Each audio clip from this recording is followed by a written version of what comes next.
बिहार के सारण में जहरीली शराब पीने से लगभग 50 लोगों की मौत हो गई। सवाल यह है कि आखिर इस मौत का जिम्मेदार कौन है? क्यों बिहार में प्रतिवर्ष जहरीली शराब पीने से लोगों की मौतें हो रही हैं? जब यही सवाल बिहार के माननीय मुख्यमंत्री नीतीश कुमार से पूछा जाता है तो वे जवाब देते हैं कि जो पिएगा वह मरेगा ही। कौन नई बात है, पहले भी लोग मरते थे।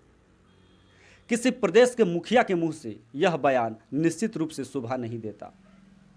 अगर आपने शराबबंदी लागू की है तो फिर जहरीली शराब से लोग क्यों मर रहे हैं? आपकी जो प्रशासनिक व्यवस्था है निश्चित रूप से चरमरा गई है। आपका प्रशासन निश्चित रूप से इस कानून को संभाल नहीं पा रहा। जनता भी सवाल पूछेगी और विपक्ष भी सवाल पूछेगा। तो मैं आपको बता दूं कि इस मुद्दे पर सियासत जारी है। बिहार का दुर्भाग्य है कि लाशों के ढेर पर आज सियासत की जा रही है।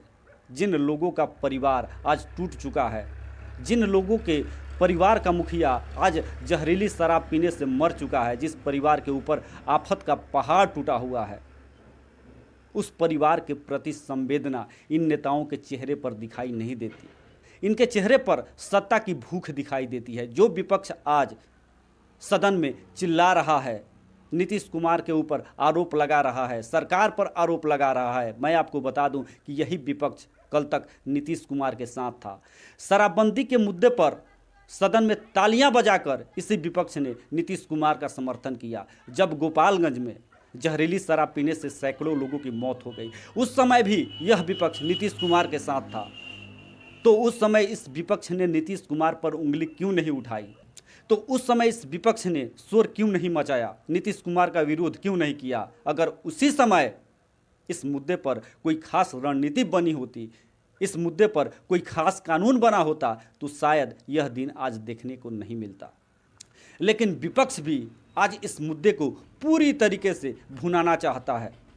मैं आपको बता दूं कि यही विपक्ष जो नीतीश कुमार को आज शराबबंदी के मुद्दे पर और भ्रष्टाचार के मुद्दे पर घेर रहा है, शोरगुल कर रहा है, वही विपक्ष जब कल तक नीतीश कुमार के साथ था तो नीतीश कुमार के साथ कदम से कदम मिलाकर बिहार के विकास में महत्वपूर्ण भूमिका निभाता था।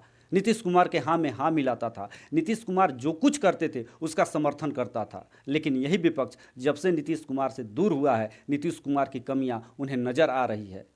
और फिर कुछ दिनों बाद भविष्य में हो सकता है कि अगर उन्हें नीतीश कुमार के साथ एक बार फिर गले मिलने का मौका मिले तो इसमें वे गुरेज नहीं करेंगे।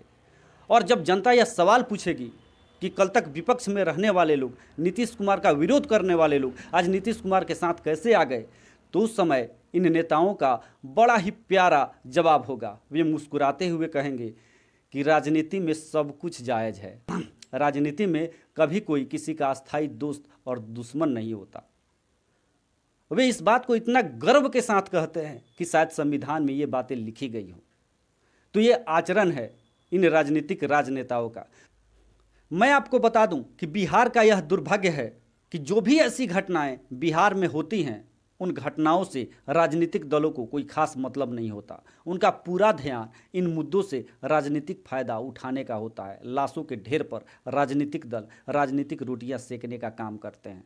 जब बिहार में प्रतिवर्ष जहरीली शराब पीने से सैकड़ों लोगों की मौतें हो जाती हैं तो आज तक इस पर कानून क्यों नहीं बना? राजनीतिक दलों ने इसके लिए सरकार पर दबाव क्यों नहीं डाला कि आखिर इससे छुटकारा कैसे पाया जा सकता है? जो गरीब जहरीली शराब पीने से मर जाते हैं, आखिर उनका परिवार का क्या होगा? इन मुद्दों पर चर्चा क्यों नहीं होती है? बस सरकार की कमियों को गिनाया जाता है। सरकार कैसे दबाव में आए, इसी का प्रयास राजनीतिक दल करते हैं। मैं आपको बता दूं कि जब से शराबबंदी कानून लागू हुआ है तब से लेकर आज तक कई बार बिहार में जहरीली शराब पीने से लोगों की मौतें हुई हैं। तो फिर विपक्ष इन मुद्दों पर चुप क्यों रहता है? अगर उसी समय इस पर कोई ठोस कानून बनता, इस पर पूरा ध्यान दिया जाता, तो शायद भविष्य में ऐसी घटनाएं दोबारा नहीं होती। लेकिन राजनीतिक दल सिर्फ राजनीतिक फायदा उठाने का प्रयास करते हैं। तो इस उम्मीद के साथ कि सरकार और विपक्ष दोनों मिलकर इस मुद्दे पर गंभीरता से विचार करेंगे, इस समस्या का समाधान निकालेंगे कि भविष्य में कभी भी बिहार में जहरीली शराब पीने से लोगों की मौत न हो, मैं अशोक कुमार सिंह अपने YouTube चैनल इन्फोबिया के साथ आपसे विदा लेता हूं। धन्यवाद।